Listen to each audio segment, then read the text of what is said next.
税金利償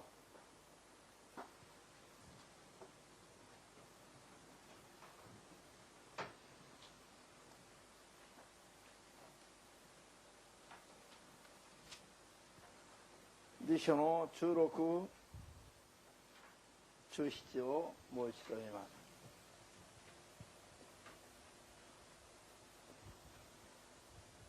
す。2장 16, 17절을 읽겠습니다.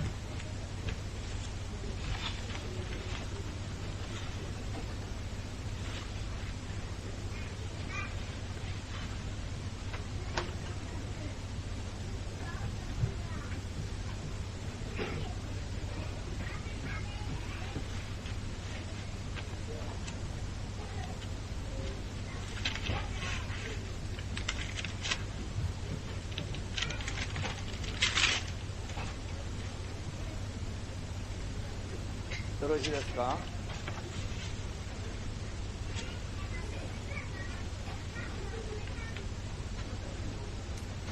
どうぞ。主なる神は人に命じて言われた。そののすべての 창세기 2장 16절 17절.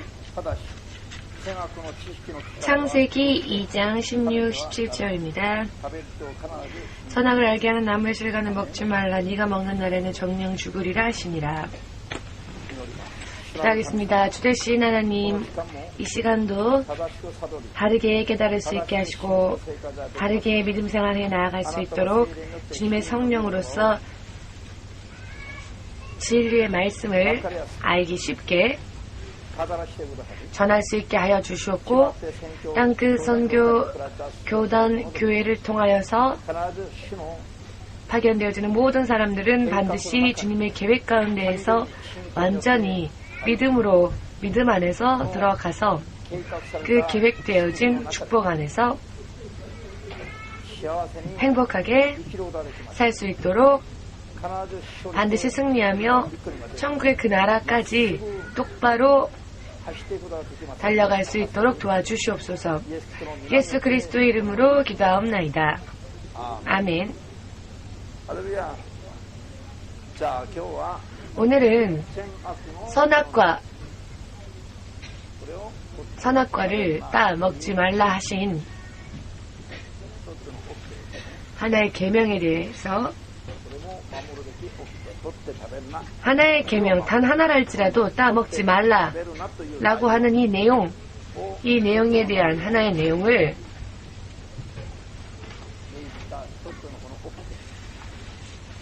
우리는 지켜야 합니다. 계명이기에 하지 말라 하셨으니 하지 말라 하셨으면 먹지 말아야 합니다. 먹지 않도록 노력해야 합니다. 선악과와 율법 그리고 예언서 이 모든 것은 전체적으로 구약 성경을 이루고 있다라고 말해도 과언이 아닌데요. 지금까지 선악과에 대하여서 우리가 몇 시간이나 여러 많은 의미로서 선악과에 대하여서 살펴보았습니다. 선악과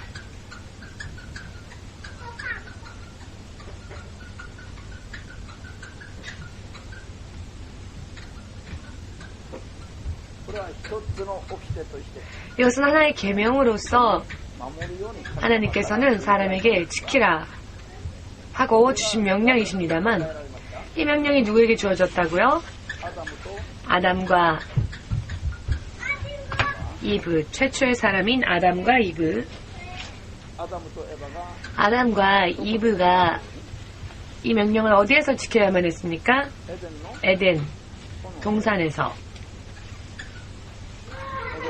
에덴 동산에서 지키도록 명령하셨습니다. 이 아담과 이브에게 하나님과 함께 거하였던 에덴이라는 환경, 낙원이죠.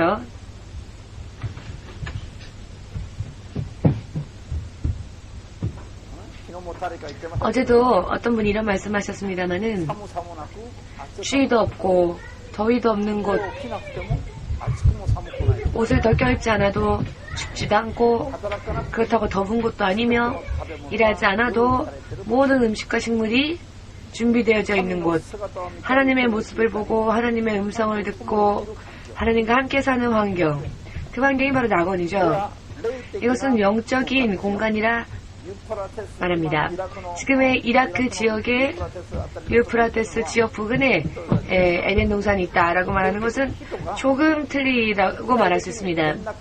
사람이 육체가 되기 전에, 즉 영적인 존재였던 사람이 죄를 범함으로 타락하여서 육에 지나지 않는 육적인 존재로 타락하기 이전에 하나님이 아담과 이브를 영적인 사람으로서 만드시고 영적인 사람을 위하여서 하나님과 함께 사는 영적인 사람을 위하여서 특별히 만든 곳, 그곳이 에덴 동산입니다.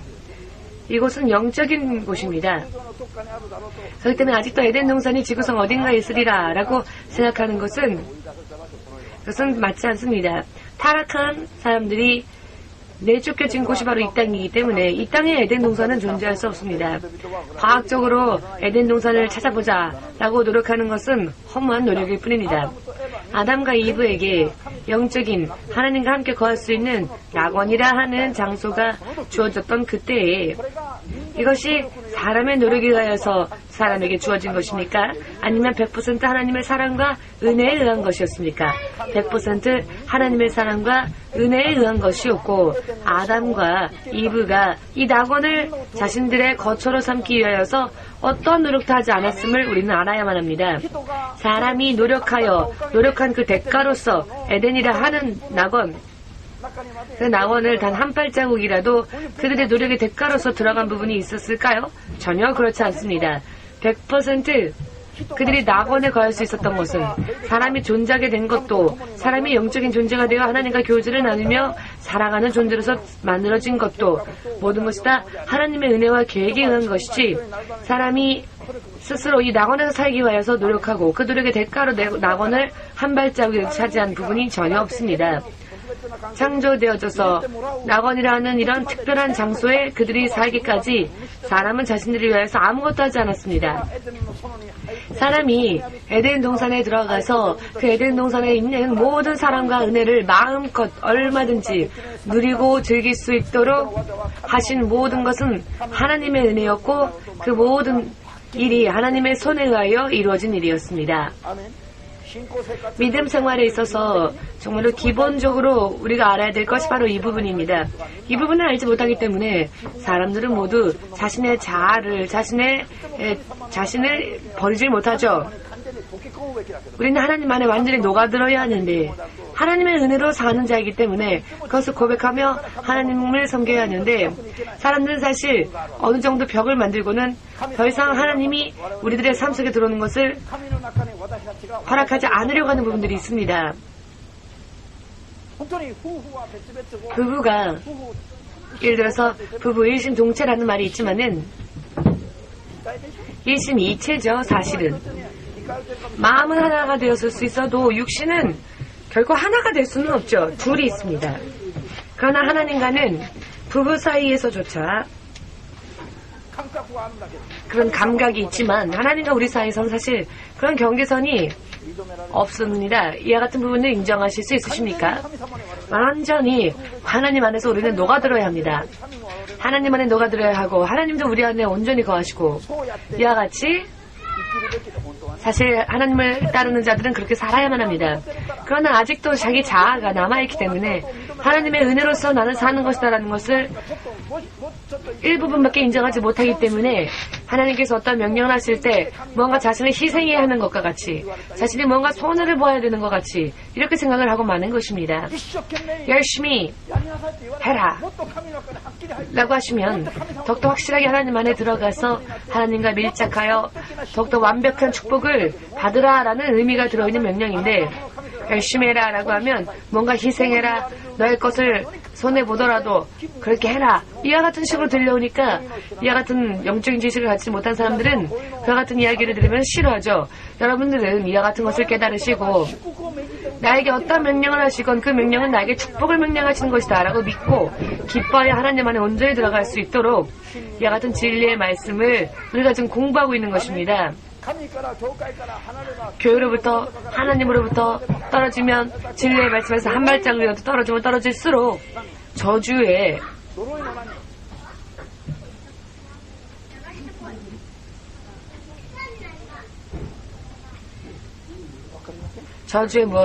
무엇일까요? 떨어지면 떨어질수록 마귀에 의하여 마귀가 사랑과 하나님 사이에서 무엇을 박습니까? 쐐기를 박죠.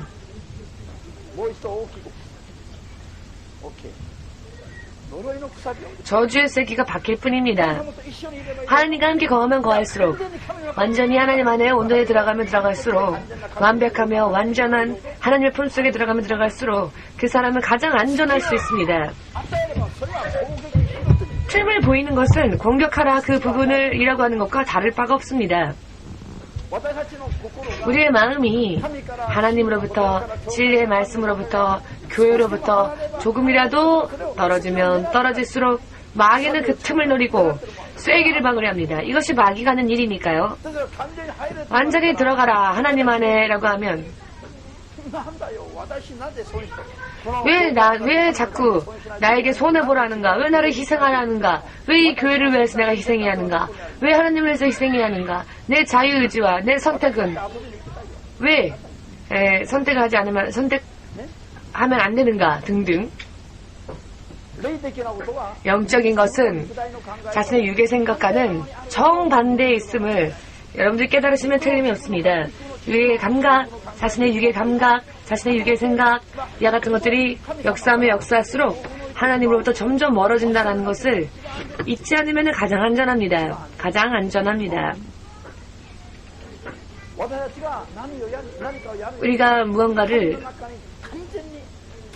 하더라도 그 무엇보다도 가장 가치 있는 일은 하나님 안에 온전히 들어가도록 노력하는 일입니다. 모두 함께 에덴을 얻기 위하여서 아담과 이브는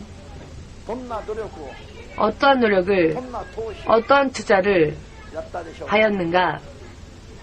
아무것도 하지 않았습니다. 100% 하나님의 은혜, 하나님의 사랑과 은혜 가운데에서 창조되어지고 그 낙원 속에 살 수 있도록 허락되어지고 지금 우리가 이 자리에 나와 있는 것은 여러분들의 노력의 결과입니까? 혹은 하나님의 은혜이십니까?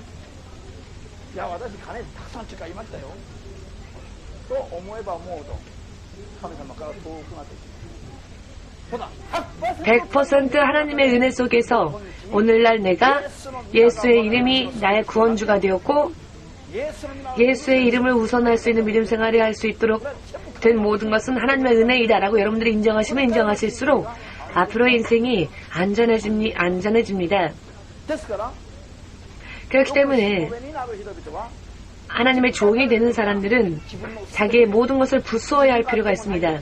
자신이 있어도 없는 것처럼 하나님의 앞에서는 마치 뼈가 있어도 없는 문어와 같이 이렇게 하나님 앞에 자기 자아를 부수는 자가 하나님 앞에 쓰임받기 쉬운 사람이 됩니다. 모든 예수님의 이름을 믿고 축복을 얻어야만 할 모든 사람이 할 수만 있거든 그렇게 되어야만 합니다. 특별한 사람들만이 아니라 믿는 모든 자들이 그렇게 해야 바로 그렇게 하는 그 사람에게 유익이 있습니다. 자신의 화상, 자기의 아성, 자신의 성, 자신의 아성, 자신의 성, 자신의 성을 쌓으면 쌓을수록 하나님으로부터는 멀어지게 됩니다. 여러분들과 제가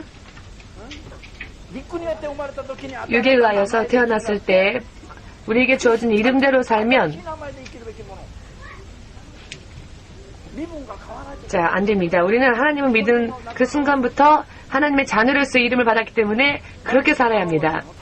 자, 일본의 나카가마상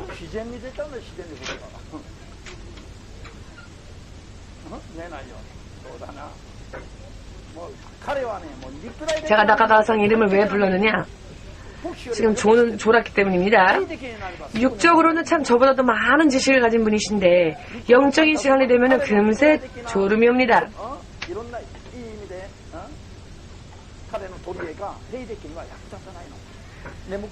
자, 그분의 지식이 영적인 부분에 있어서는 아무런 도움이 되어주지 못함을 알죠. 이 땅에 있었을 때에는 지시를 받고 살던 사람이 아니라 지시를 하며 살던 사장이었던 사람이었습니다. 그런데 사실 모든 것을 다 하나님께 맞추고 하나님의 명령을 따라 산다고 하는 것은 육으로 볼 때는 극단적으로 거리가 먼 것이니까 참 힘이 들 수 있죠. 그렇기 때문에 세상에서도 대통령이 크리스찬일 경우에는 대통령이 되기 전에는 열심히 교회를 다녔으면서 대통령이 되고 난 후에는 대통령이라는 이유 때문에 교회를 가지 않고 이와 같은 부분들이 있습니다. 이것은 영적인 것, 육적인 것이 상반되어져 있기 때문입니다.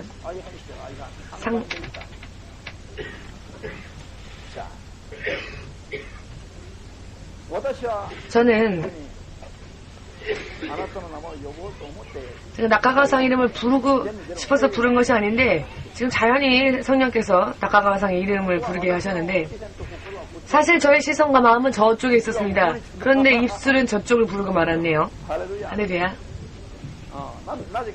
왜인가 하면은 가쿠다상이 졸고 있었기 때문에 가쿠다상을 깨우기 위해서 가쿠다상 이름을 부르려고 했는데 낙가가상 이름이 나온 것이죠.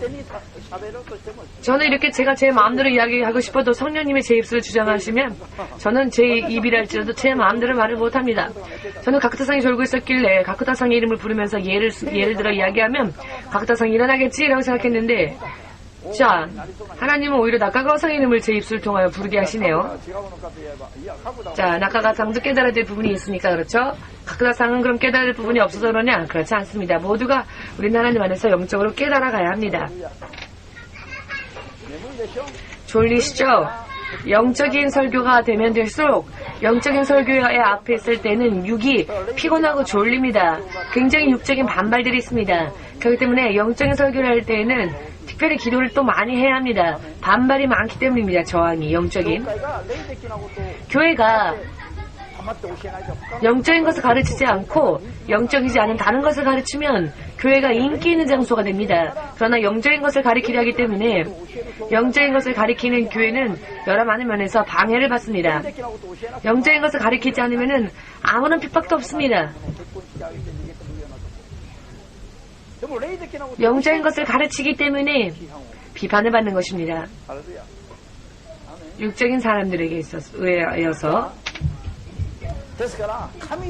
그렇기 때문에 하나님과의 관계 가운데에서 자신의 인생이 정말로 승리하기를 원하신다면 종이 되는 사람들뿐만이 아니라 일반 성도들도 자신을 먼저 완전히 부수고 하나님 앞에서는 마치 문어가 된 것처럼 자신이 있어도 없는 것처럼 뼈가 있어도 없는 것처럼 자기의 자아를 부수면 부술수록 하나님의 기뻐하심을 입을 수 있습니다.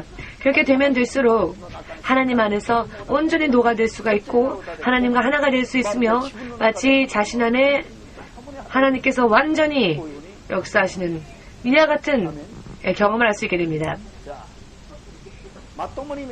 여러분들이 온전히 지금 수요 공부하고 있는 모든 것들을 여러분들의 것으로 소화해낼 수 있다면 신약시대 예수님을 믿는 모든 사람들이 어떻게 살아야 하는지를 너무나도 당연하게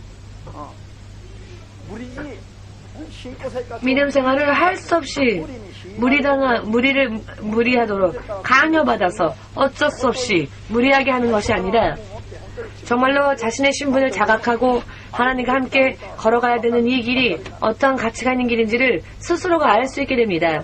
하기에 구약 성경을 공부하면 신약 성경이 보입니다.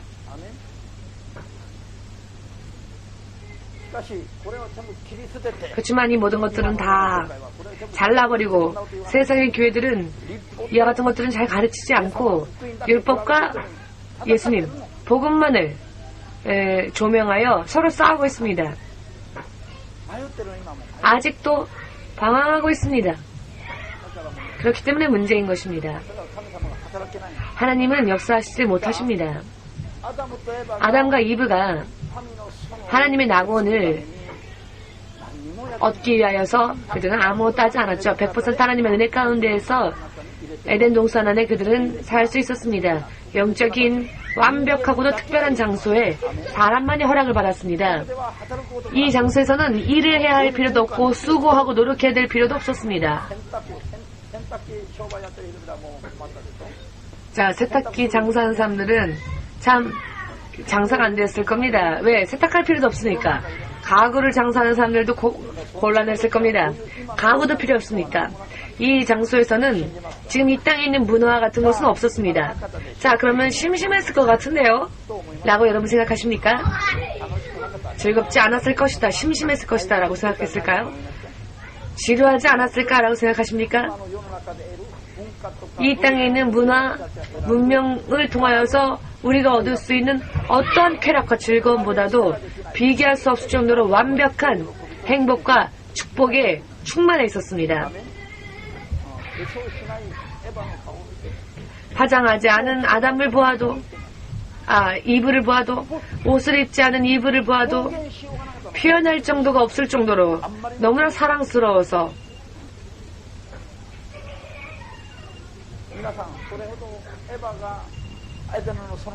이브가 에덴 동산에서 아담에게 사랑받았던 그 사랑의 크기만큼 사랑받은 경험이 있는 분 있으십니까?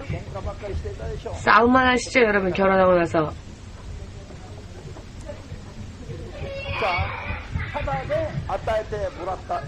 거저받은 이 에덴 동산, 하나님은 하나의 계명, 선악과 만큼은 따먹지 말라. 따먹지 말라. 모든 것은, 자, 따먹지 않으면 그 위에 모든 것은 자유롭게 너희들이 할 수 있다. 아담과 이브는 하나님의 은혜 가운데서 그렇게 할 수 있었습니다. 이 하나를 지키면 이것도 에덴 동산도 지킬 수 있었습니다. 하나의 계명을 지켰다면은 에덴과 동산, 하나님과의 관계, 그리고 그 모든 축복을 그들은 지킬 수 있었습니다. 그러나 이 단 하나의 계명을 지키지 않았더니 은혜로서 얻은 모든 것을 다 몰수당하였고 그곳에서 쫓겨나게 되었습니다. 쫓겨나고 두 번 다시 돌아갈 수 있는 길이 전부 막혀버리고 말았습니다.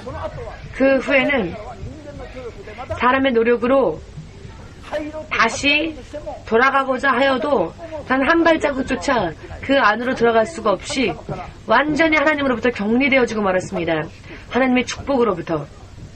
아멘. 두 번 다시 들어갈 수 있는 길이 열리게 된 것도 이것도 다시 완벽한 하나님의 사랑과 은혜 때문이었죠. 사람의 노력으로는 돌아갈 수 없었습니다. 아멘.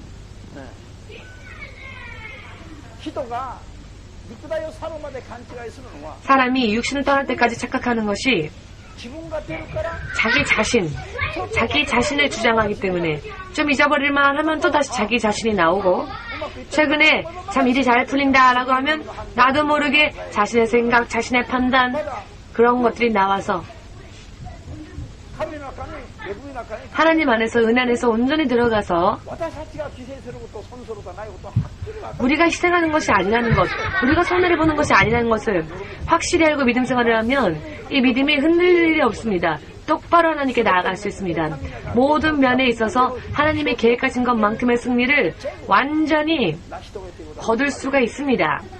그러나 사람의 마음은 아침낮으로 바뀌죠. 밤낮으로 바뀝니다. 사람의 마음은 순간적으로 바뀌니까요. 하루만 해도 얼마나 바뀌는지 아십니까? 어제 영주 집사님이 얘기를 했는데 금식을 하고 있는데 엘리자베스 집사님이 밥 먹자 하더랍니다. 그래서 금식인데 그냥 먹을까? 라고 잠깐 생각을 했답니다. 그러나 영주 집사님은 순수하니까 마음에 생각한 것이 너무 찔려서 어제 아침에 사실 금식이 끝나야만 하는데 오후까지 집회가 끝날 때까지 계속 금식을 더 했습니다. 물론 마음이 범한 죄까지도 하나님은 그것을 죄라 하시기 때문에 그것도 회개해야 하죠. 마음에서 범한 죄도. 그러나 지금의 세상에서 잠깐 좀 먹을까라고 한 것조차 죄라고 생각해서 금식을 더 시간을 늘려서 금식의 시간을 끝나는 그 시간이 되어도 금식을 끝내지 않고 더 금식하는 사람들은 별로 없죠. 물론 우리도요, 처음에는 그 초까지 세면서 했습니다. 1초라도 틀리면 다시 하자. 한국의 국제전화를 해서 그때 저희의 멘토의 역할을 해주셨던 목사님이 계셨습니다. 우리의 영적인 상담자, 그런 역할을 해주셨던 목사님이 계셨는데, 그분이 처음에 저에게 당신은 종으로 부름받은 사람입니다 라는 것을 알려주신 분이신데, 그분께 국제전화에서 1초 전에, 끝나기 1초 전에 밥을 먹고 말하는데 이 금식 괜찮은 걸까요? 라고 물을 정도였습니다. 어제 영주지사님의 이야기를 듣고는 그때의 생각이 떠올랐습니다. 그때 저도 참 천진난만한 어린아이처럼, 정말 천진난만한 아이처럼 그때는 정말로 그 초까지 세어가면서 금식을 했습니다. 초를 세면서 요이 출발 이와 같은 식으로요. 사람의 마음은 나도 모르는 사이에 몇백 번 몇십 번 이렇게 바뀔 수 있습니다. 사람의 마음은 하나님의 은혜가 없이는 사람은 살 수가 없습니다. 만일 우리가 그 밤낮으로 바뀌는 이 마음을 하나님이 그때마다 심판하셨다면은 우리 교회에 이번 주에 출석했던 사람이 다음 주에는 아무도 출석하지 못한 채 모두가 심판당하고 말았을 것입니다. 목사 또한 마찬가지고요. 그러나 지난주 법안주에 그러나 하나님이 또 용서하셨기에 이번 주에 다시 우리는 예배에 나와서 하나님을 찬양하고 기도할 수 있습니다. 이 모든 것이 다 하나님의 은혜입니다. 하나님의 은혜를 통하여서 우리는 지금 살고 있습니다.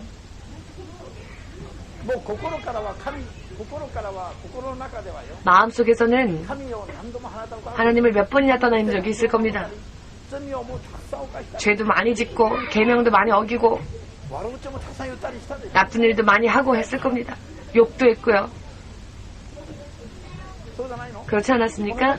그러나 그때마다 하나님이 여러분들 다 심판하셨다면은, 우리를 심판하셨다면은 어떤 사람은 벌써 팔이 잘라졌을 것이고 얼굴만 남아있었을지도 모르고 입만 남았을지도 모르고 입이 구멍이 뚫렸을지도 모릅니다. 입으로 하도 죄를 많이 범해서 하나님이 그 입을 잘라버리시면 입이 아니라 구멍만 뻥 뚫렸을지도 모릅니다. 하나님이 그때그때 심판하셨다면. 입만 열면 사람의 후욕을 하고 험담을 하고 욕을 하고, 그러나 이렇게 죄를 범한 것도 하나님께서 용서하셨기에 그것이 바로 하나님의 은혜라는 것입니다. 하나님의 은혜. 구원에 이르는 것은, 하나님께 가까이 나아가는 것은 모두 우리의 노력이 아니라 하나님의 은혜로 인한 것이라는 것을 알아야 합니다. 문제는 처음 시작도 은혜며 주어진 것도 은혜며 에덴 동산에 얻었던 것도 하나님의 은혜이며 에덴 동산에서 쫓겨났지만 다시 돌아올 수 있게 된 것도, 다시 돌아갈 수 있는 길이 열리게 된 것도 하나님의 은혜이고, 그렇다고 해서 우리는 아무것도 안 해도 됩니까? 아무것도 하지 않는 노력의 대가로서 받은 것이 아니라 아무런 일도 하지 않았는데 우리에게 허락하신 이 축복을, 은혜를 우리는 유지하기 위하여서 노력해야 할 필요가 있습니다. 아무런 노력 없이 우리에게 허락되어진 이 은혜를 우리는 지키도록 노력해야 합니다. 어떻게 지킬 수 있느냐? 하나님의 말씀을 지킴으로써 이것을 지킬 수 있습니다. 하나님은 하나님이시고 우리는 창조되어진 피조물이라는 것을 인정하고, 하나님을 경외하는 것은 이와 같이 하라 혹은 하지 말라라고 하신 모든 계명을 지키는 것이 우리가 해야만 할 우리의 모든 것, 우리의 본분입니다. 본분. 전도서 12장 13절에 이와 같은 말씀이 있죠. 우리가 해야 할 일은, 우리가 해야 할 본분은 무엇인가 하면은 하나님을 경외하고 하나님의 계명을 지키는 것이다. 믿으십니까? 하나님의 계명을 지켰다고 해서 계명을 지켰기 때문에 모든 것이 주어지는 게 아니라, 주어지는 것은 은혜에 의해서 주어지는 것인데, 은혜에 의해서 주어지는 것을 내가 지키기 위해서 계명을 지키는 것입니다. 계명을 지킴으로써 하나님과의 관계가 유지되어질 수 있는 것입니다. 아멘.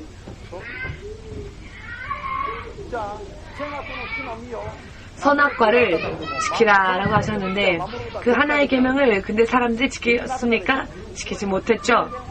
사람은 자신의 노력으로는 계명 하나조차도 지킬 수 없는 그와 같은 존재라는 사실이 여기에서 확실하게 드러났습니다. 판명되어졌습니다. 그래야 사람의 노력으로는 사람이 지키고자 하는 힘으로는 사람은 결국 지킬 수가 없어서 사람은 죄인이 되어버립니다. 지키라라고 하신 부분을 도중에 지키지 못하게 되었죠. 역시 사람의 노력과 사람의 힘에는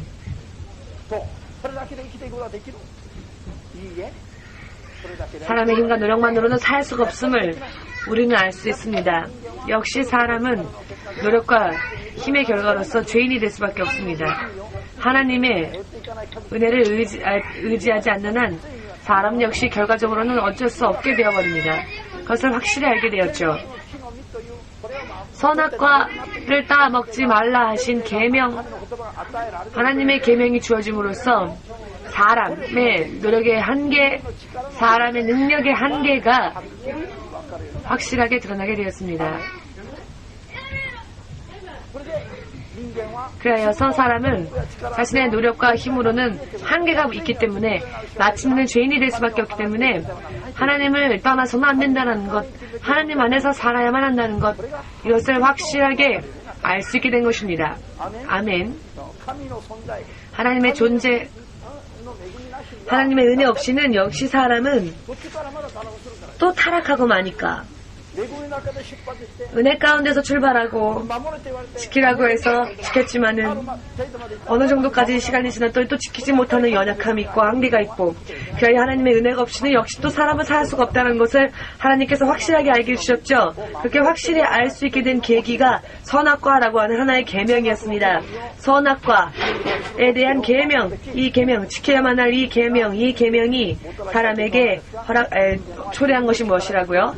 사람은 자신의 힘과 능력으로는 살 수 없는 존재다. 하나님을 경외하고 하나님의 은혜 가운데에서 살아야만 하는 존재이다라는 것을 사람에게 확실하게 깨닫게 하여 주신 것이 바로 이 선악과에 대한 계명이었고, 선악과가 가지고 있었던 역할이었습니다. 이와 같은 죄인이 되어버린 한계를 깨닫는 사람에게 이번에 하나님께서는 이 사람을 위하여서 하나님의 동역자가 될 수 있는 길, 하나님의 자녀가 될 수 있는 길을 보여주셨습니다. 우리가 지금까지 그것을 공부해 왔지요. 아멘 되십니까? 이것을 깨달으면 후에는 두 번째 율법도 금세 이해할 수 있게 될 것입니다.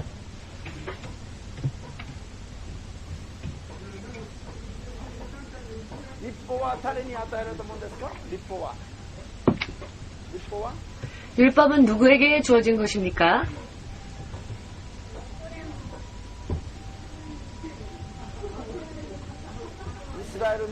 이스라엘 민족에게 지켜라, 이렇게 주어진 계명이 율법이었습니다. 이스라엘 민족이 상징하는 것은 무엇입니까? 하나님이 택하신 하나님의 선민, 하나님이 택하신 백성, 하나님의 선민입니다.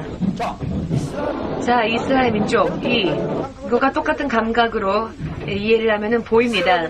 이스라엘 민족이 하나님께 택함을 받아 하나님의 선민이 된 것은 아담과 이브가 하나님에 의하여서 창조되어지고 에덴 동산을 받은 것을 생각해 보십시오.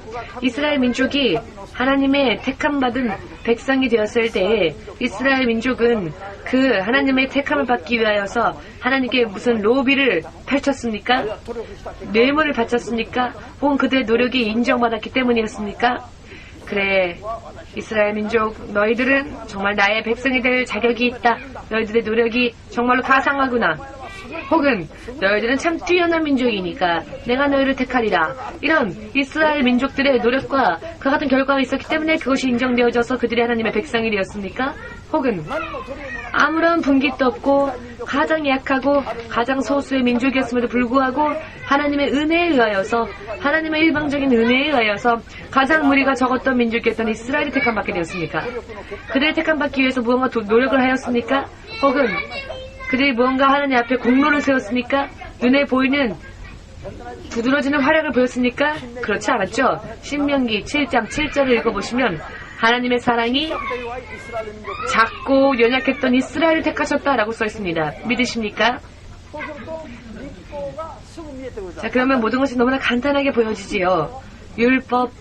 율법이 이스라엘 민족에게 율법과 선악과 이것을 자 비교해보면 참 알기 쉬워집니다.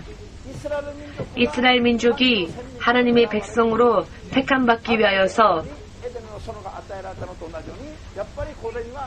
자 어떤 힘이 작용했느냐?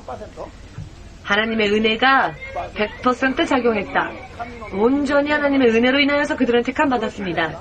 아담과 이브가 온전히 하나님의 은혜로서 지음을 받고 에덴 동산에서 살 수 있었던 것처럼, 그렇기 때문에 우리는 하나님의 이름만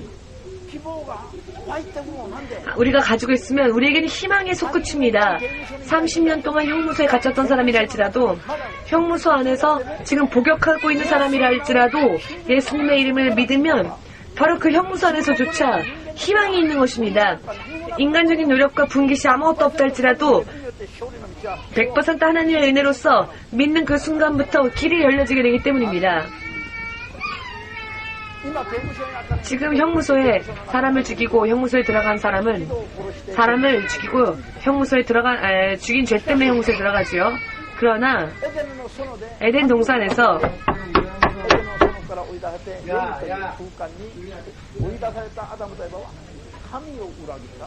자, 아담과 이브는 하나님을 믿지 않고 하나님을 부정하고 부인했던 그와 같은 죄와 마찬가지죠. 하나님의 계명을 어겼으니까. 그러나 그러했던 그들조차도 하나님의 은혜로 사함을 받게 되었고, 그들의 후손인 우리도 마찬가지입니다.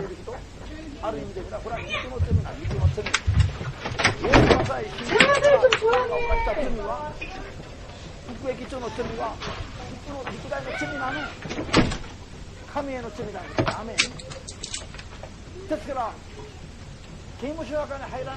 형무소에 들어가지 않고 잘나서 사는 사람들, 그리고 형무소 안에서라도 그런 하나님을 영접한 자, 어느 쪽이 하나님께서 기뻐하실까요? 비록 형무소 안에 있다 할지라도, 죄 속에 있다 할지라도 하나님을 영접한 자를 하나님은 소중히 여기실 것입니다. 이스라엘 민족, 하나님의 백성, 하나님의 선민이 된 이스라엘 민족에게 지키라고 하신 명령, 선악과의 계명과 마찬가지의 계명이 무엇입니까? 율법입니다. 아담과 이브에게 허락되어진 선악과와 똑같은 계명이 이스라엘 민족에게는 율법이라 하는 모양으로 주어졌습니다. 율법은 그 숫자가 몇 개 있습니까? 613개나 있습니다. 에덴 동산에서는 단 하나의 계명만 지켰으면 되었죠. 그러나 율법 시대에 이르러서는 이스라엘 민족에게 있어서는 613개나 지키지 않으면 안 되게 되었습니다. 613개의 율법을 다 지킬 수 있는 사람 이 자리에 있으십니까? 성경은 그런 사람은 없다고 하십니다. 다 지킬 수 있는 사람은 없다 하십니다. 생각해 보건대 사람의 조상은 단 하나의 계명조차 지키지 못했습니다. 몇 년, 몇백 년, 몇천 년 동안 지켰는지는 모르지만, 그러나 어느 한 시점에 이르렀을 때 마귀의 유혹이 임하였더니 그들은 지고 말았고 계명을 단 하나의 계명조차 지키지 못하고 말았습니다. 613개를 못 지키는 게 아니라 단 하나의 계명조차 지키지 못하는 것이 사람의 한계입니다. 그렇기 때문에 99%는 하나님의 은혜이고 단 하나를 지켰기 때문에 사람의 노력이 아니라 100% 하나님의 은혜입니다. 613개를 지키지 못하는 것은 너무나도 당연한 일입니다. 하나조차 지키지 못했던 사람이었기에 613개를 지키지 못하는 것은 당연합니다. 율법을 지키라라고 말씀하셨을 때 이것으로 인하여서 사람은 스스로의 힘으로는 율법을 지킬 수 없다. 사람은 자신의 힘만으로는 죄인이 될 수밖에 없다. 하나님의 은혜가 사람에게 임하지 않으면 사람은 죄인이 될 수밖에 없다라는 그런 창조물에 지나지 않는다. 그런 피조물에 지나지 않는다라는 것. 하나님을 믿는 것이 구원이며 하나님을 의뢰하고 사는 것이야말로 오직 사람에게 있어서의 희망이다라는 것을 거울을 비추듯이 비추어 보여주신 것이 바로 선악과에 대한 계명이었고 율법에 대한 계명, 율법의 계명이었습니다. 이해가 안 되십니까?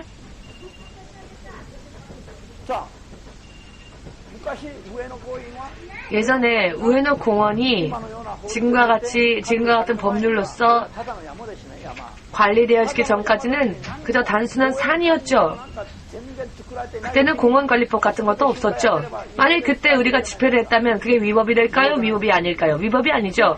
법이 없으니까요. 그러나 지금은 공원에서 무언가 영리 추구를 위하여서 집회나 퍼포먼스를 해서는 안 된다라고 하는 법률이 생기고 난 다음부터는 그 후에 그곳에서 하게 되면 위법이 돼서 잡히게 되죠. 이것과 마찬가지입니다. 이것과 마찬가지입니다.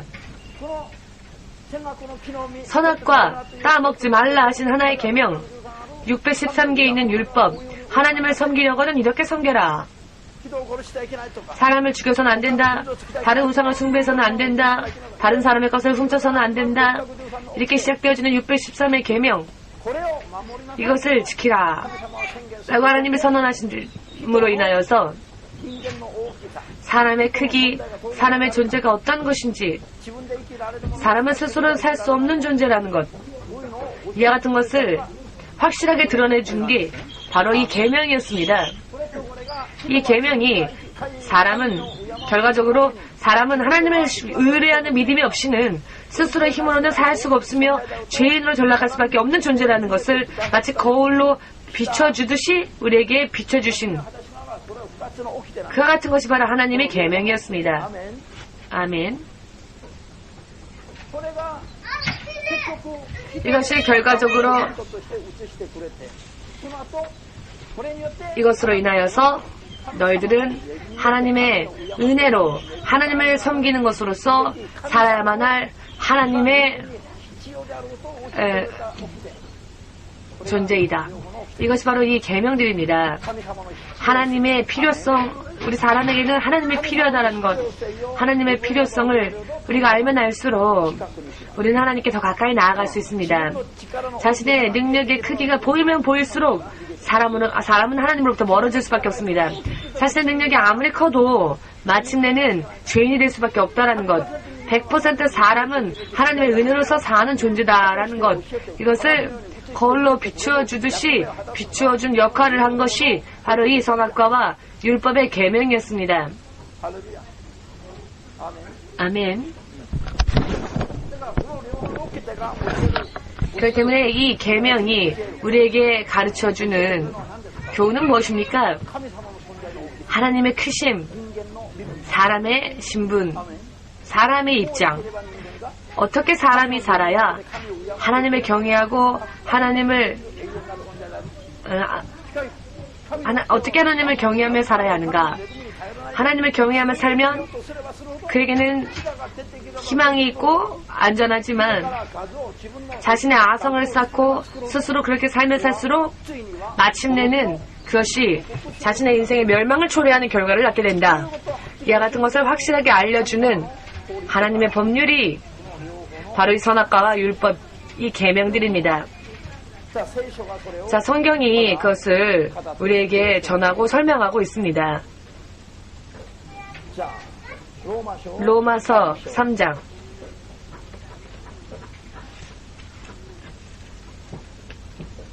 로마서 3章の 19から24まで 19절에서 24절까지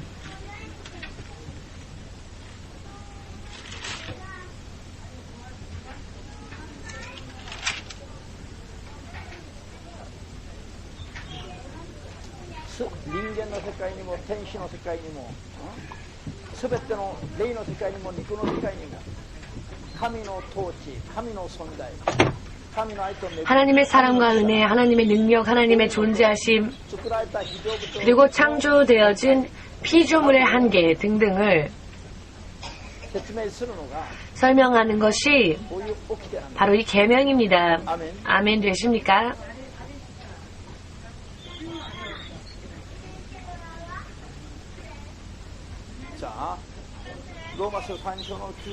로마서 3장 19절에서 24절까지를 읽겠습니다. 우리가 알거니와 무릇 율법이 말하는 바는 율법 아래 있는 자들에게 말하는 것이니 이는 모든 입을 막고 온 세상으로 하나님의 심판 아래 있게 하려 함이니라. 그러므로 율법의 행위로 그의 앞에 의롭다 하심을 얻을 육체가 없나니 율법으로는 죄를 깨달음이니라. 이제는 율법 외에 하나님의 한 의가 나타났으니 율법과 선지자들에게 증거를 받은 것이라. 곧 예수 그리스도를 믿음으로 말미암아 모든 믿는 자에게 미치는 하나님의 의니 차별이 없느니라. 모든 사람이 죄를 범하였음에 하나님의 영광에 이르지 못하더니 그리스도 예수 안에 있는 구속으로 말미암아 하나님의 은혜로 값없이 의롭다 하심을 얻은 자 되었느니라.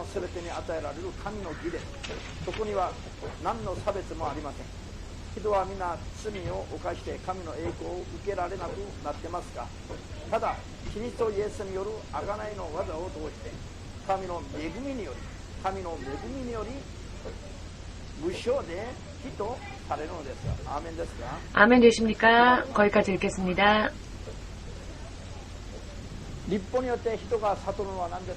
율법을 통해 사람이 깨닫는 것이 무엇입니까?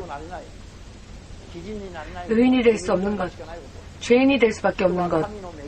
사람은 하나님의 은혜로서 의인이 되며 승리할 수 있는, 그리고 구원을 얻을 수 있는 그와 같은 존재가 됨을 율법이 가르치고 있습니다.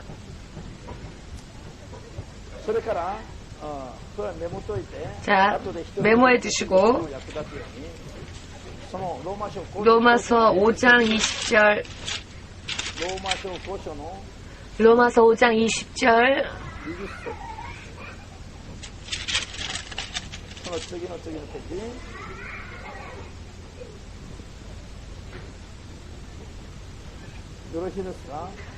다 찾으셨습니까? 5장 20절 율법이 가입한 것은 범죄를 더하게 하려 함이라. 그러나 죄가 더한 곳에 은혜가 더욱 넘쳤나니 율법이 왜 이스라엘 백성에게 주어졌는가 설명드린 것처럼 죄가 더하기 위해서였습니다. 즉 무엇이냐? 사람이 죄인이다라는 것을 확실하게 알려주시기 위해서였습니다. 사람이 자기 마음대로 살면 사람은 죄인이 되고 멸망할 수밖에 없다는 것, 하나님의 은혜 가운데에서 살면 사람은 비로소 사람의 인생이 그제서야 바르게 되어줄 수 있다는 것을 알려주기 위하여서 이스라엘 백성에게 계명이 주어졌던 것입니다. 이스라엘 민족은 하나님의 계명으로 부르심을 받았고 택함을 입었고 하나님의 은혜로서 하나님의 백성이 되었지만은 하나님의 백성이 되었더니 이제는 하나님을 경외하기 위하여서 하나님의 율법을 지켜야만 하죠. 율법을 지켜 나아감으로써 더욱더 무엇을 깨닫느냐? 역시 사람은 하나님의 은혜 속에서 살지 않으면 안 된다. 하나님을 더 의지하기 위하여서 자신의 죄의 깊음, 이것을 더 확실하게 깨닫고 더욱더 하나님께 나아가서 의인으로서 살 수 있는 길이 거기에 있다라는 것을 우리에게 알려주는 기능을 한 것이 바로 이 선악과와 율법입니다. 자, 그렇다면 하나님의 사람으로 택함받았으니까 율법은 자 이제 무시해도 좋습니까? 아니면 지켜야 합니까? 율법은 지켜야 합니다. 지금도 예수님을 믿고 하나님의 은혜로서 구원받았으니까 이제는 율법 지키지 않아도 괜찮지 않느냐 라고 하는 사람이 있는데 여러분, 우리는 율법을 더욱더 지킴으로써 하나님의 은혜를 의지해야 합니다. 왜 지키면서 하나님의 은혜를 의지해야 하느냐? 지켜도 언젠가는 또 죄인이 되어버리니까. 그래서 그 은혜를 의지해야 합니다. 지키면서 하나님의 자녀로서 하나님을 경외하는 모습을 해야만 합니다만 그러나 어차피 다 지킬 수 없기 때문에 하나님의 은혜를 의지해야 한다라는 것을 확실하게 알려주는 것이 선악과와 율법 그리고 진리의 말씀인 것입니다. 이와 같은 관계를 여러분들이 다 깨달으시고 양쪽 다 여러분들이 열심히 나아가시면 사람의 인생은 틀림없이 완전한 것이 될 수 있습니다. 그러나 그렇게 하지 않으면 한쪽으로 치우쳐서 마침내는 실패할 것입니다. 구원에서 멀어져 버리게 될 것입니다. 그리고 구원받는 자들의 숫자가 줄어들게 될 것입니다. 그래서 예수님 항상 말씀하셨죠. 알곡은 적고 축정이가 많다고. 많이 씨를 뿌렸는데 오히려 축정이가 더 많았다고. 불에 태워야만 할 축정이가. 이와 같은 것을 모르는 한, 모르니까 예수님을 믿으면서 믿노라 하면서도 자기 마음대로 자기 뜻대로 삶을 사는 것입니다. 모르니까. 그러나 예수를 믿고 예수의 은혜로서 자신의 노력의 대가가 아니라 은혜로서 구원을 얻었다면은 하나님의 사람으로서 살기 위해서 더욱더 진리의 말씀을 지키기 위해 최선을 다하고, 그러나 그것만으로는 지킬 수 없으니 하나님의 은혜를 의지하기 위하여서 우리가 무엇을 해야 하느냐? 회개입니다. 회개. 왜? 사람은 죄를 범하지 않을 수 없기 때문입니다. 만일 말씀을 잘 지키고 많이 지키면 지킨 만큼, 물론 우리는 축복을 받지만, 그럼 죄를 범한 부분은 어떻게 해결해야 하느냐? 하나님의 은혜를 의지하여, 하나님의 사랑을 의지하여 내가 범한 죄를 회개하면은 죄인으로서 우리는 아무것도 할 수 없지만 하나님의 은혜로서 회개하면 다시 용서되어지는 길이 열리는 것입니다. 아멘. 그렇기 때문에 어제 영주에게도 제가 말을 하였지만, 영주 집사에게도 말을 하였지만, 먹고 싶은 욕심이 생긴 것은 물론 마음이 범한 죄이지만 자신의 행위로서 그것을 다 갚기 위하여서 하루 해야 될 분을 하루 반 더 금식하면 힘이 드니까 그때 회개하고 하나님의 은혜에 의지하십시오 라고. 율법을 지키고 말씀을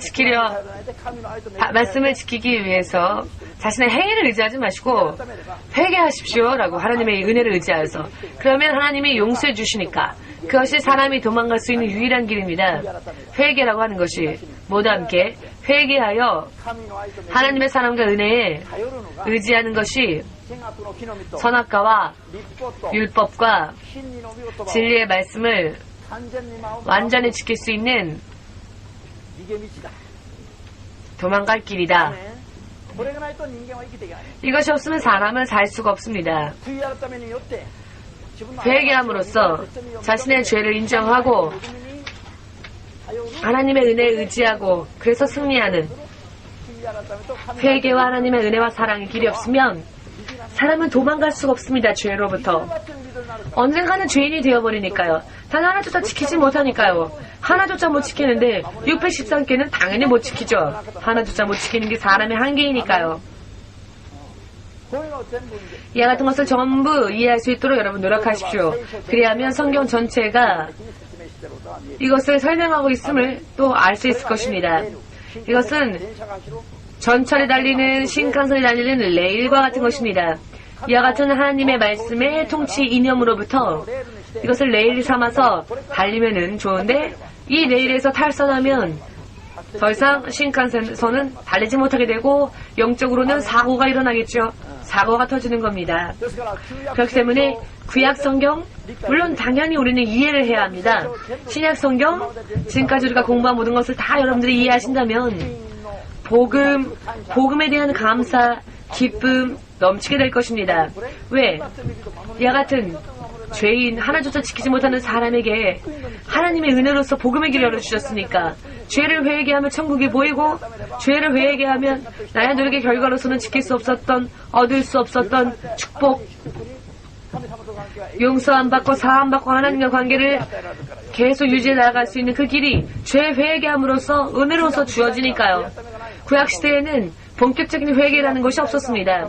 신약시대야말로 본격적인 회개가 존재하는 시간입니다. 왜냐하면 예수께서 그것을 완성시키셨기 때문입니다.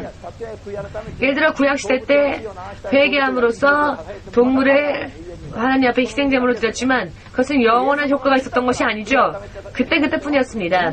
그러나 예수께서 이 땅에 오시고 대속 제물이 되시고 난 후에는 우리가 회개하면 우리는 하나님께서 그 죄를 잊어주시고 영원토록 우리를 사하여 주십니다.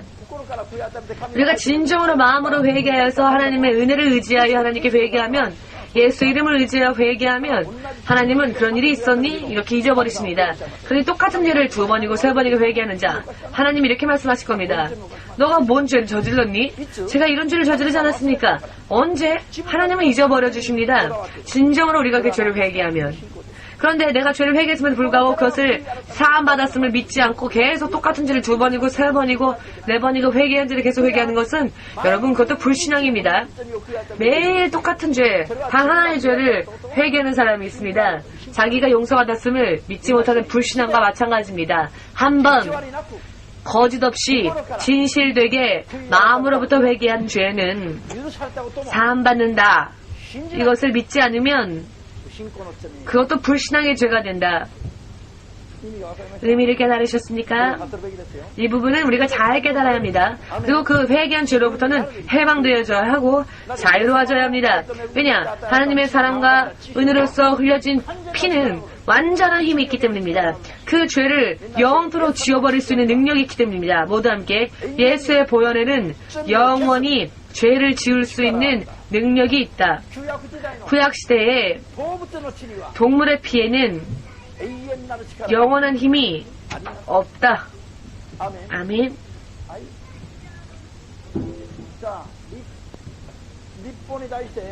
율법에 대하여서 로마서 5장 13절과 그 밑에 읽고 마치겠습니다.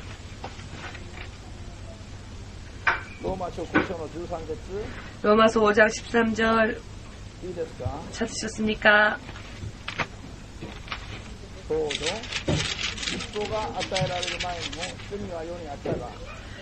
죄가 율법 있기 전에도 세상에 있었으나 율법이 없을 때에는 죄를 죄로 여기지 아니하느니라.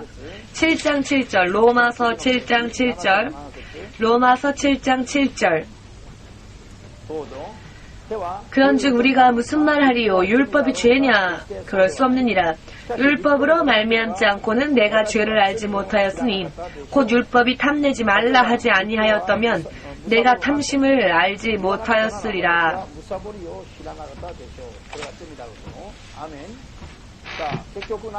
야, 이것은 무엇을 의미하느냐? 율법도 선악과도 사람에게 그것이 주어줌으로써 사람이 무엇을 깨달을 수 있게 되느냐? 죄라는 것을 깨달을 수 있게 된다.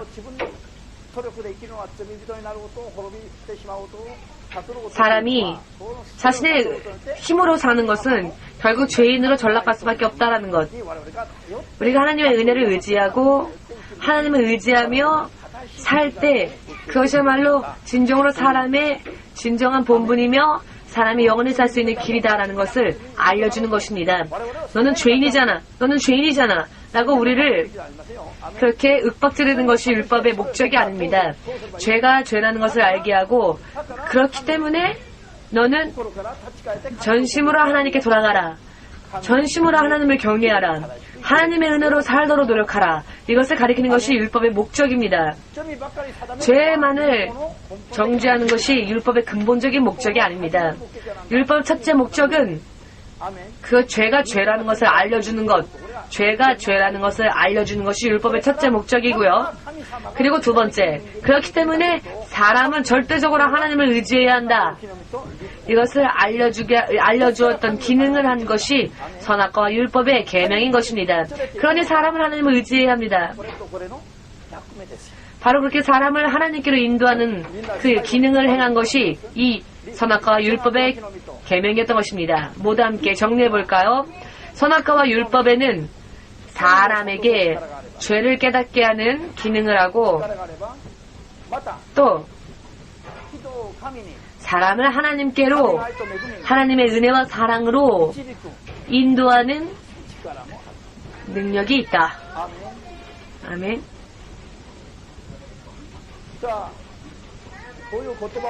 이와 같은 말씀을 공부하는 것은 여러분들이 머리가 커져서 믿음이 약한 자들을 보고 너 죄인이잖아 라고 정죄하게 하려고 이런 공부를 하는 것입니까? 아니죠.